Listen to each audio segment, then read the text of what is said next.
नमस्कार. सर्वप्रथम सर्वांचं स्वागत. Thank you very much for being here. आणि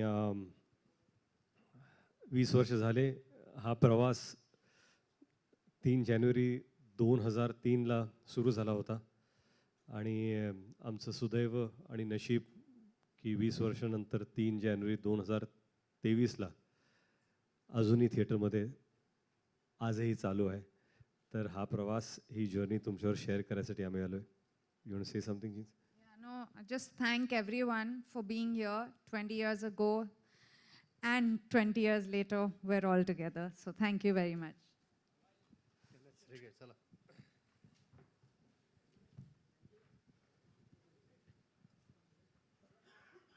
Okay, let's set the ball rolling. I mean, it's almost feels like a time machine. 20 years, I repeat myself, is no joke, right? From the first day when you all both must have walked to, in your debut film, right? From that to the super success of Wade today, it's been a beautiful journey. You as main characters in this story, how does it feel today, sitting down? Tell us something about the journey. Make us a part of that whole process. Wow. So 20 years ago, when we started working together on Tujhe Meri Kasam, it was extremely different because it was unknown territory. It was almost like Alice in Wonderland. We entered a world where both of us, and I can speak this for Genelia also, because we didn't know anything about filmmaking. So everything was new. Camera was new, trolley was new. Everything around, even the sound of roll camera, sound, lights, action, cut was new. The word Nagra to play the song was new. So all this, so yes, journey started with walking into an uncharted territory for us. And 20 years later, again, when I decided that I want to direct a film, it wasn't, I wouldn't say it was new anymore, but yes, something was definitely new. The words that I had heard before, saying that, are you ready? And roll camera, sound, and action.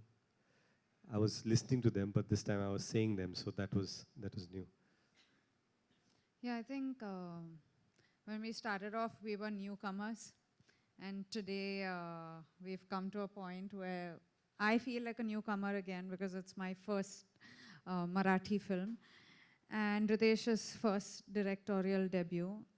So I think whether you start 20 years before or whether you're 20 years later, there's a newness which keeps it going. And I think that's been our journey throughout.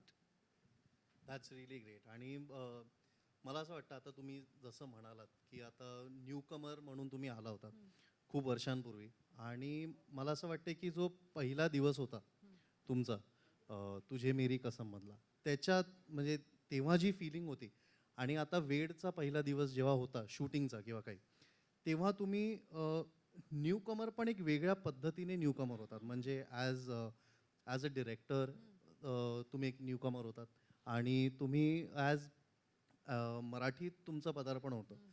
तर तो experience काय आहे, म्हणजे त्याच्यातल्या similarities काय आहेत, काय differences काय आहेत, तुम्हाला काय वाटतं पहिला दिवस? माझा पहिला दिवस जो होता ना, तो मंदिराच्या पायऱ्या मी चढत होतो आणि मंदिरातला सीन होता जेव्हा मी देवाशी बोलतोय. आणि त्यावेळेस कसं होतं की मला कळलंच नाही की हा सीन का निवडला. आणि जेव्हा सीन शूट करतो, संध्याकाळी डिरेक्टर बसले आणि विजय भास्करजी आमचे पहिले डिरेक्टर आणि रामोजी राव आमचे प्रोड्युसर, या दोघांचे खरंच आम्ही अत्यंत आभारी आहोत. आम्ही आज इथे बसलोय केवळ त्यांच्यामुळे. आणि त्यावेळेस ते म्हणाले की आज तुमच्या करिअरची सुरुवात होते आणि मला असं वाटतं की याच्यापेक्षा चांगली सुरुवात होऊ शकत नाही की तुम्ही ॲज अन ॲक्टर कॅमेरावरती पहिल्यांदा मंदिराच्या पायऱ्या चढताय आणि देवाचा आशीर्वाद घेताय. आणि मला कुठेतरी वाटतं की तो आशीर्वाद सातत्याने जर आज 20 वर्ष मी काम करतोय तर सातत्याने तो आशीर्वाद आमच्या दोघांच्या डोक्यावरती आहे आणि तो अजूनही पुढे येतोय. पहिला दिवस वेडसाठी मी हे पूर्वी बोललो पण परत एकदा सांगतो की 20 वर्षात माझे आई वडील कधीच सेटवरती आले नाहीत. वडील असताना ते कधी आले नव्हते आणि आई पण आल्या नव्हत्या. मध्ये मला आठवतं की मी सहज त्यांना विचारलं की आई तुम्ही माझ्या सेटवरती का आला नाहीत? आणि तिने सोपं उत्तर दिलं, कारण तू कधी बोलवलंच नाहीस. आणि मला खरंच कळलंच नाही की आई माझ्या सेटवरती ह्याच्यासाठी आल्या नाहीत कारण मी त्यांना कधी बोलवलं नव्हतं. आणि मला वाईट वाटलं की अरे आता मी कसं त्यांना बोलून कुठल्या सेटवरती बोलू. तर जेव्हा पॅन्डेमिकमध्ये मला कळलं की बाबा आता हा पिक्चर आपण करतोय तर कुठेतरी जिण्या म्हणाल्या मला की मुहूर्त पहिल्या दिवसाचा शॉट त्यांच्या हाताने व्हावा. तर तो जो शॉट होता आणि तो दिवस मी अतिशय नर्वस होतो कारण मला असं वाटायचं की सेटवरती आपण चाललोय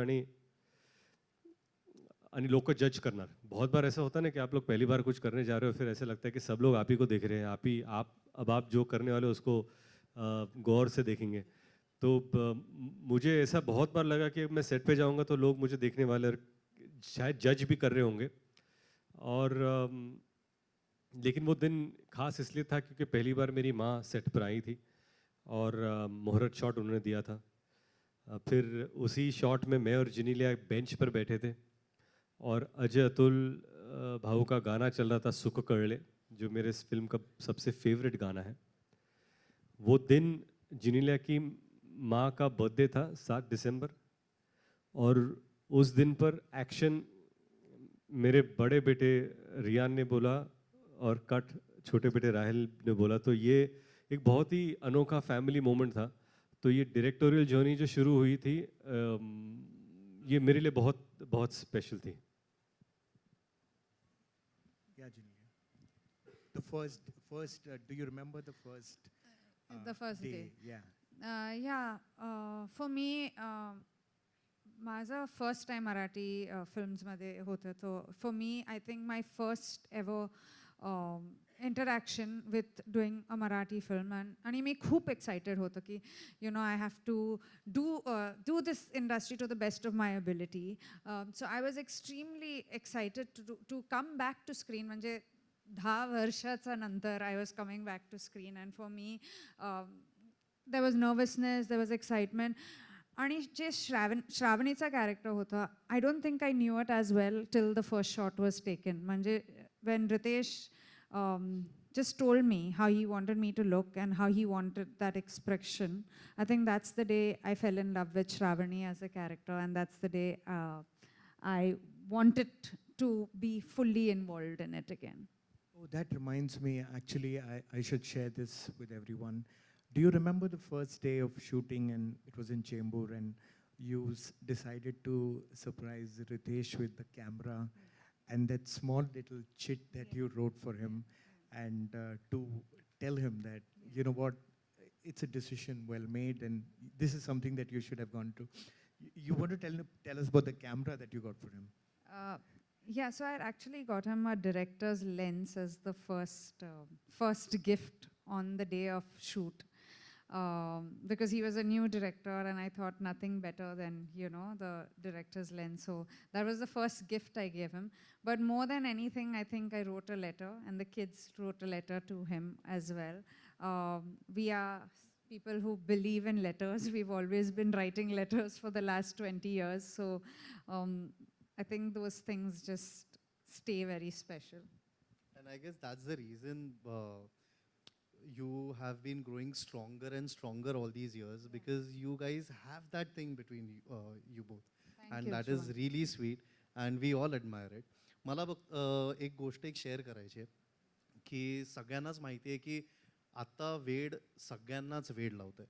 तर मी एक व्लॉग बघितला की ज्यात गावातून लोक टेम्पोजमध्ये ट्रक्समध्ये भरून जात आहेत, लांब कुठेतरी शहरात जात आहेत जिथे सिंगल स्क्रीन थिएटर आहे आणि तिकडे जाऊन वेड बघतायत. आणि एवढं त्यांनी डोक्यावर उचलून धरलंय म्हणजे त्यांचा रिस्पॉन्स तसा येतोय आपल्या. आणि ते नंबर्समध्ये आपल्याला दिसतं पण आहे की लोकांनी खरंच डोक्यावर घेऊन धरलंय आणि एन्जॉय करतायत, प्रत्येक गोष्ट एन्जॉय करतायत, हसतायत, रडतायत, रिलेट करतायत त्या सगळ्या गोष्टी.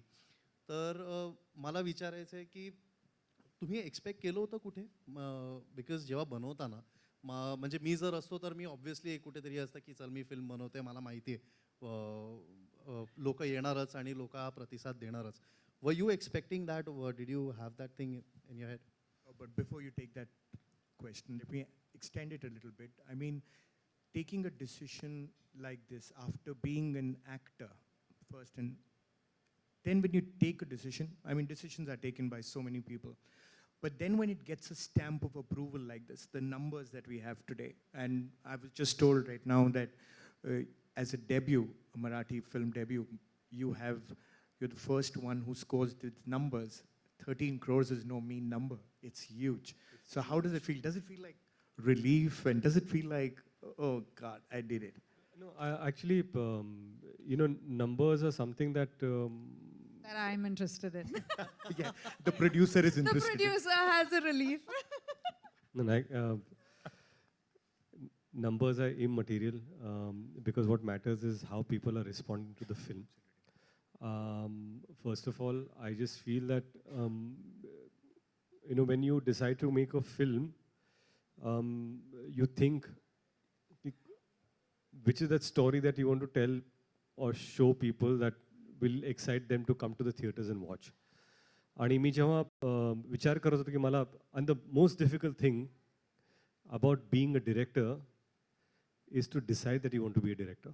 ते जे डिसिजन आपण घेतो ना की आपल्याला आता डिरेक्टर व्हायचं आहे किंवा दिग्दर्शन करायचं आहे, ह्या जर्नीचं सगळ्यात अवघड जर गोष्ट कुठली असेल तर तो निर्णय आहे किंवा मला डिरेक्टर व्हायचं आहे. To decide that you want to be director is the most difficult decision to take, because after that then the journey starts. तर जेव्हा मी विचार केला होता की आपल्याला कोणता पिक्चर बनवायचा आणि कसा बनवायचा आहे, तर मला असंच वाटलं होतं की आपल्याला अशी एखादी गोष्ट निवडूया ज्याच्यामुळे संपूर्ण परिवार येऊन हा चित्रपट पाहू शकेल. कारण बऱ्याच वेळा आपला TG जो असतो, टार्गेट ग्रुप, आणि आपलं वाटतं की आपल्याला एक स्पेसिफिक यंगस्टर्ससाठी आपण बनवतोय किंवा एक स्पेसिफिक वर्गासाठी बनवतोय. पण माझी अशी इच्छा होती की आपल्याला चित्रपट असा बनवायचा आहे की लहान मुलगा असेल, यंगस्टर्स असतील, कॉलेजमधले जाणार असतील, शाळेतली मुलं असतील, काका काकी असतील, मामा मामी असतील, आजी आजोबा असतील, ह्या सर्वांनी येऊन आपला चित्रपट पाहावा आणि एन्जॉय करावा. आता त्यात कितपत आपण सक्सीड होतोय तो चित्रपट रिलीज झाल्यानंतरच कळणार होतं. परंतु प्रामाणिकपणे मला असं वाटलं की आपल्याला एक मराठी मिलियूमधला चित्रपट बनवायचा आहे, जो ज्याच्यामध्ये महाराष्ट्रीयन कल्चर आपल्याला दिसेल, मराठी लोकांचं जे जसं राहतात ते दिसलं पाहिजे. कसं आहे की आयडेंटिफायबिलिटी फार इम्पॉर्टंट आहे. I am sure there lot of non Marathi press here also. तो मैं बोलना चाहता हूँ कि जब भी ये फिल्म डिसाइड की थी मैंने बनाने की, मुझे ऐसा लगा कि एक ऐसी फिल्म बनानी जो हर मराठी परिवार को ऐसा लगे कि ये मेरी घर की कहानी है, या काश मेरे घर में ऐसा हो, या मेरे घर में ऐसा हो रहा है. आइडेंटिफाइबिलिटी बहुत ज़रूरी थी क्योंकि एक मिडिल क्लास फैमिली की ये कहानी थी. एंड जैसे इन्होंने कहा कि हमें बिल्कुल नहीं लगा कि ऐसे नंबर्स आएंगे, क्योंकि पोस्ट पैंडेमिक हमें पता नहीं था कि किस तरह लोग रिएक्ट करेंगे, क्या लोग थिएटर्स में जाएंगे. जहाँ पर मतलब हिंदी फिल्मों के लिए भी कभी कभी मुश्किल हो रहा था नंबर्स, तो मराठी में तो और भी मुश्किल ज़्यादा बढ़ जाती है, because Marathi audiences K pass first choice Hindi फिल्में हैं जो एक बड़ी बजट पे बनती है. तो how does one excite them to come to the theatres. But I am glad कि जिस तरह हमने ये सोचा कि ये इसका टीज़र ऐसा होगा, या ये प्लानिंग ऐसे करेंगे, हम लोग इस तरह लोगों को अप्रोच करेंगे, या चाहे वो डिजिटल मार्केटिंग हो या टेलीविज़न पे इंटीग्रेशंस हो, या किस तरह के प्रोमो काटने चाहिए, कौन से गाने पहले जाने चाहिए. I think all that collective effort, अब जब पीछे देखते हैं तो ऑफकोर्स जब ओपनिंग लगती है तो यू थिंक कि हाँ इट ऑल वर्कड. अगर ओपनिंग नहीं लगी तो oh it didn't work at all. So मेहनत तो सभी करते हैं. I think we were just plain lucky, and we still are lucky कि audiences are going to the theaters to watch the film. Genelia, everybody should know this. आप जानते होंगे कि जेनेलिया एक लकी मैस्कॉट है और इन्होंने वेरियस लैंग्वेजेस में, काफ़ी लैंग्वेजेस में पिक्चरें की हैं और इनका एक रिकॉर्ड रहा है कि हर फिल्म जो लैंग्वेज में इन्होंने किया है, जो डेब्यू किया है, वो सुपर हिट ही रहा है. So how does it feel to be, and you know, you've done it with Wade. Wade seems to be your debut in Marathi.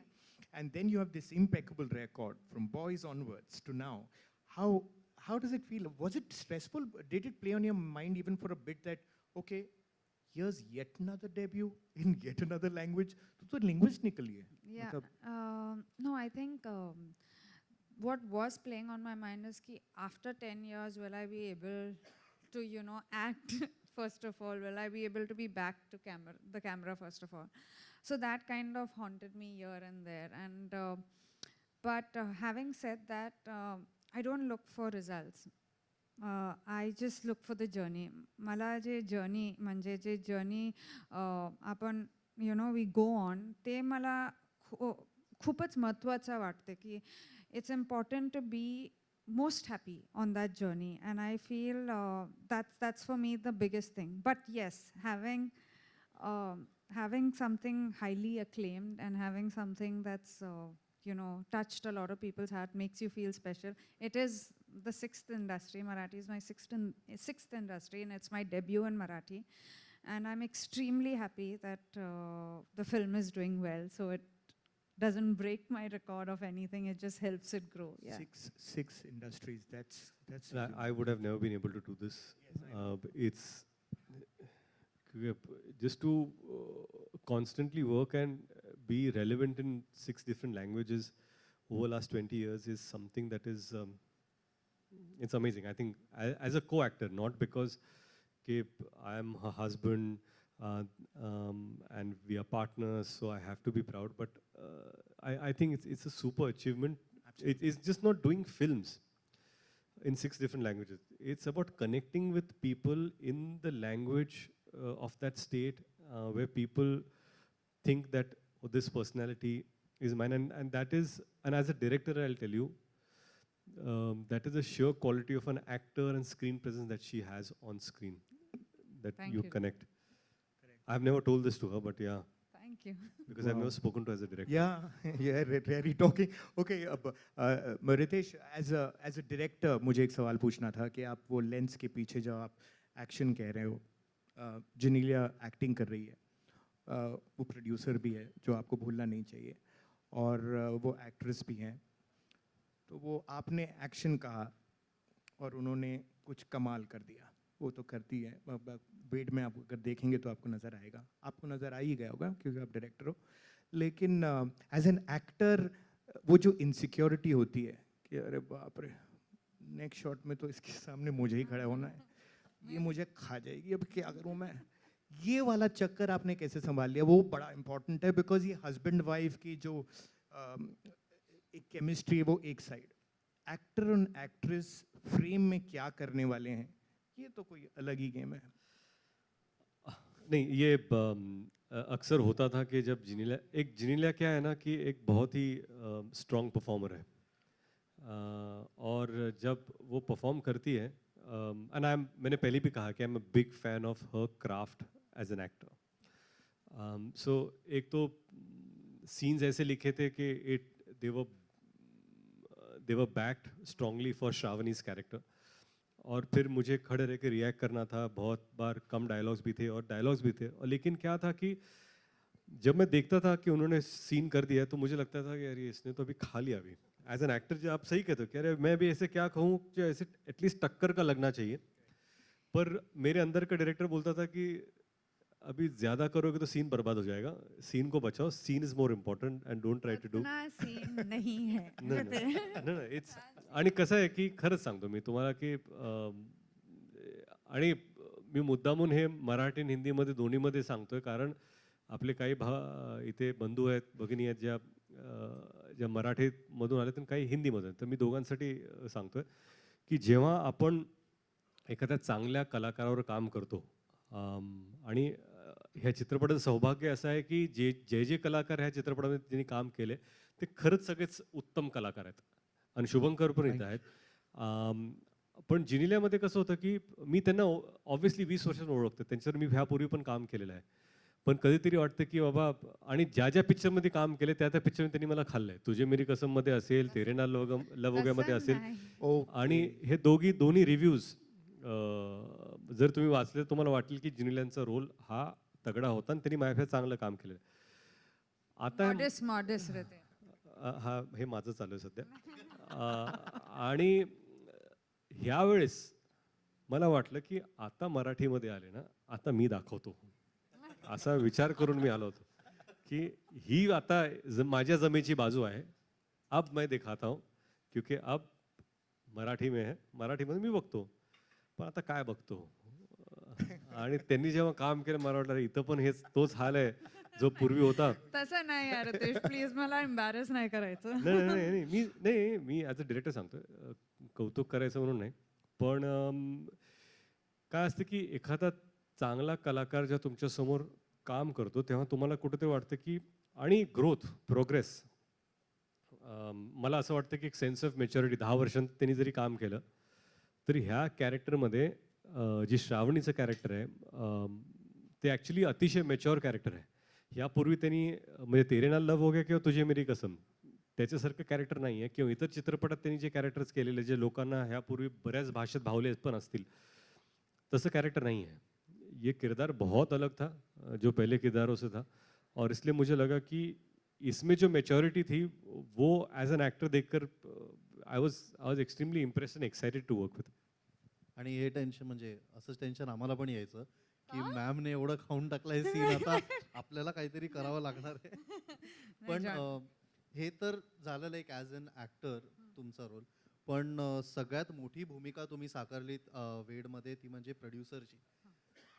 मी सांगू इच्छितो की आम्ही जेव्हा कधी म्हणजे हा माझा एक्सपिरियन्स आहे, मी जेव्हा कधी फिल्म्स केल्या आहेत किंवा वेब सिरीज असू दे का काही, तर प्रोड्युसर्स आले की ना थोडंसं आपण नर्वस होऊन जातो की अच्छा हे आहे, हे आले आहेत, आपल्याला जरा छान असं हॅलो नमस्कार, आणि त्यांना असं असतं की हां हां ठीक आहे बसा, खूप फॉर्मल वातावरण असतं.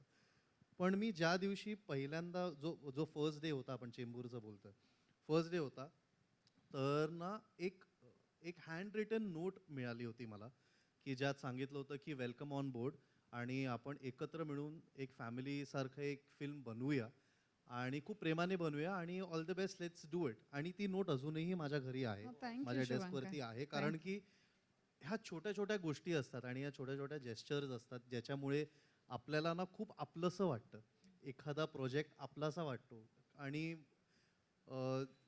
तुम्ही हे नेहमीच हे केलंय की जेव्हा कधी तुम्ही सेटवर येता तेव्हा असं कधीच वाटलं नाही की अच्छा कोणतरी असं आपण बोलू शकतोय का, किंवा आपण हे काय नाही. वी फेल्ट सो इन्क्लुसिव्ह आणि वी फेल्ट सो वॉर्म की एक ना घरचीच कुठली तरी व्यक्ती आली आहे. आणि you have always been a food Santa. Thank you.